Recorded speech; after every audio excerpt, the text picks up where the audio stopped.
અને જય મહાદેવ. કેમ છો બધા? મારી ચેનલ એચએનએસ ફૂડ સ્ટેશનમાં તમારું સ્વાગત છે. મસાલાની શરૂઆત થતાં જ આપણે આખા વર્ષ માટે મસાલાઓ સ્ટોર કરતા હોઈએ છીએ, પણ એમાં જ્યારે લાલ મરચાં પાવડરની વાત આવે ને, તો આ લાલ મરચું પાવડર સમય જતાં કાળું થઈ જાય છે અને ઘણી વખત તેમાં જીવાત પણ પડે છે. તો આજે હું તમારા માટે પરફેક્ટ રીતે લાલ મરચાં પાવડરને સ્ટોર કરવાની રીત લઈને આવી છું. જો તમે લાલ મરચું પાવડર આ રીતે સ્ટોર કરશો ને, તો આખું વર્ષ તેનો કલર તો એવો રહેશે જ, સાથે સાથે તેનો સ્વાદ પણ એવો જ રહેશે અને તેમાં કોઈ પણ જાતની જીવાત કે ઈયળ પણ નહીં થાય. તો ચાલો આ લાલ મરચાં પાવડરને સ્ટોર કરવાની રીત જોઈએ. લાલ મરચું પાવડર સ્ટોર કરવા માટે પહેલાં તેને ક્યાં દળાવવું તે ખૂબ જ જરૂરી છે. તો તમે જ્યારે પણ લાલ મરચું પાવડર દળાવવા જાઓ ત્યાં ઘરઘંટીમાં ચેક કરવું કે મરચું પાવડર એકદમ ઝીણું આવે છે કે જાડું. જો મરચું પાવડર એકદમ ઝીણું દળાતું હોય ને, ત્યાં જ આ લાલ મરચું દળાવવાનું છે, કેમ કે મરચાંનો પાવડર જો જાડો હશે તો સમય જતાં તે ફીકો પડશે જ, એટલે એકદમ ઝીણું જ લાલ મરચું દળાવવાનું છે. અને ત્યાર પછી કયા મરચાં દળાવવા તે આવે, તો મરચાંની તીખાસ માટે રેશમ પટ્ટો દળવામાં આવે છે, અને જો તમારે એટલું તીખું ના ખવાતું હોય તો કાશ્મીરી લાલ મરચું દળવાનું હોય. પણ આખું વર્ષ માટે સરસ લાલ કલર રહે ને, એના માટે તમે જ્યારે રેશમ પટ્ટો મરચું દળાવો અથવા તો કોઈ પણ તીખાસવાળું મરચું દળાવો ને, તેની સાથે 1 કિલો સાથે 250 ગ્રામ જેટલું કાશ્મીરી લાલ મરચું તો ઉમેરવું જ, જેથી કરીને તમે જ્યારે શાકને બધું બનાવો ને ત્યારે તેમાં મસ્ત કલર આવે. એટલે કાશ્મીરી મરચું તો હંમેશા ઉમેરવાનું જ.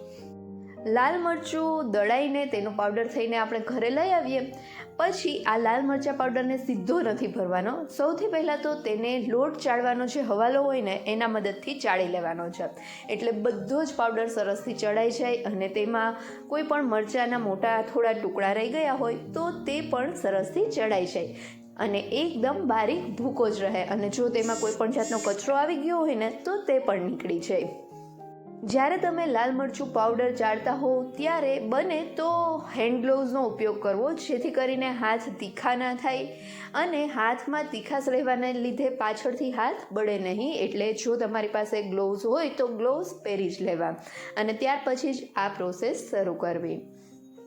હવે અહીંયા જોઈ શકાય છે કે આપણો આ બધો જ લાલ મરચું પાવડર ચડાઈ ગયું છે. ચાળ્યા પછી તેમાં અમુક મરચાંના બી પણ રહી ગયા હોય તો તે નીકળી જાય છે, એટલે આ લાલ મરચું પાવડરને એક વખત ચાળવું ખૂબ જ જરૂરી છે.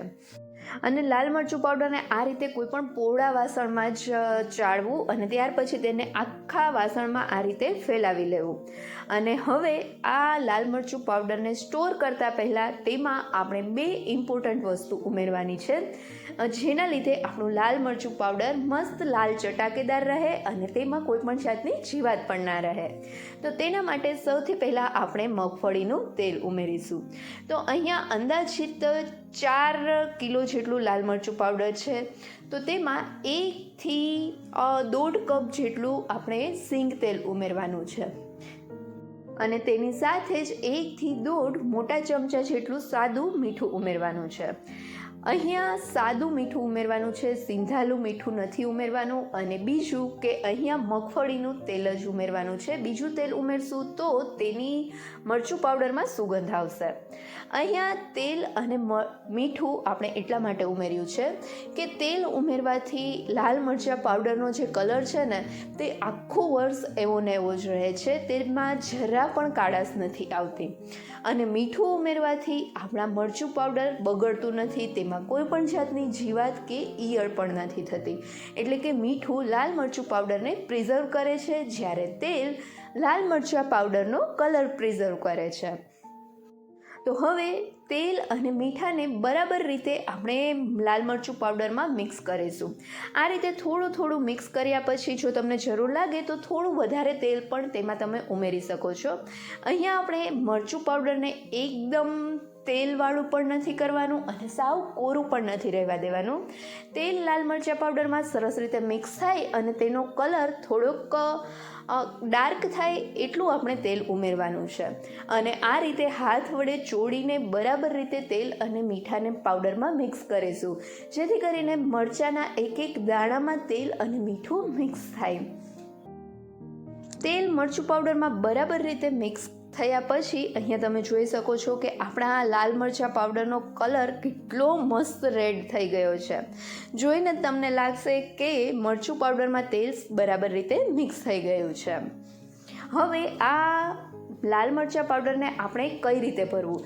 તો તમારે જે પણ કાચની બરણીમાં લાલ મરચું પાવડર ભરવું હોય તે કાચની બરણીને પહેલાં જ ધોઈ લેવું અને તેને 1 દિવસ તડકામાં તપાવી લેવી, જેથી તે બરણી એકદમ ચોખ્ખી થઈ જાય. અને ક્યારેય પણ લાલ મરચાં પાવડરને પ્લાસ્ટિકની બરણીમાં ના ભરવું, કાચની બરણીમાં જ ભરવું.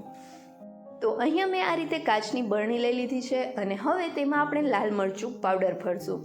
હવે મરચું ભરતી વખતે પણ એ વાતનું ખાસ ધ્યાન રાખવું કે મરચાંને આ રીતે ઉપરથી બરાબર રીતે દબાવીને ભરવાનું છે, જેથી કરીને તેમાં કોઈ પણ જાતની હવા ના રહે અને તેના લીધે આપણું લાલ મરચું પાવડર બગડે નહીં.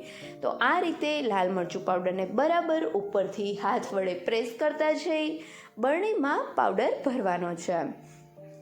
જો તમે આ રીતે લાલ મરચાં પાવડરને સૌથી પહેલાં બરાબર રીતે ચાળી લઈ તેમાં બરાબર રીતે મગફળીનું તેલ અને મીઠું ઉમેરીને મિક્સ કરી બરણીમાં આ રીતે ઉપરથી પ્રેસ કરતા જઈ જરા પણ હવા ના રહે તે રીતે બરણીમાં ભરીને પછી તેનું ઢાંકણ ઢાંકીને આ લાલ મરચું પાવડર સ્ટોર કરશો તો લાલ મરચું પાવડર આખા વર્ષ માટે એવું ને એવું લાલ ચટાક જ રહેશે અને તેમાં કોઈ પણ જાતની જીવાત પણ નહીં પડે. તમે લાલ મરચું પાવડર કઈ રીતે સ્ટોર કરો છો તે મને કમેન્ટ કરીને જરૂરથી કહેજો. અને જો તમે આ રીતે લાલ મરચું પાવડર સ્ટોર ના કરતા હોય તો એક વખત આ રીત જરૂરથી ટ્રાય કરજો અને મને કમેન્ટ કરીને કહેજો કે તમને આ રીત કેવી લાગી. જો વિડીયો ગમ્યો હોય તો વિડીયોને લાઈક કરજો અને તમારા ફ્રેન્ડ્સ સાથે શેર પણ કરજો. અને હા, મારી ચેનલને સબસ્ક્રાઈબ કરવાનું ભૂલતા નહીં. Thank you.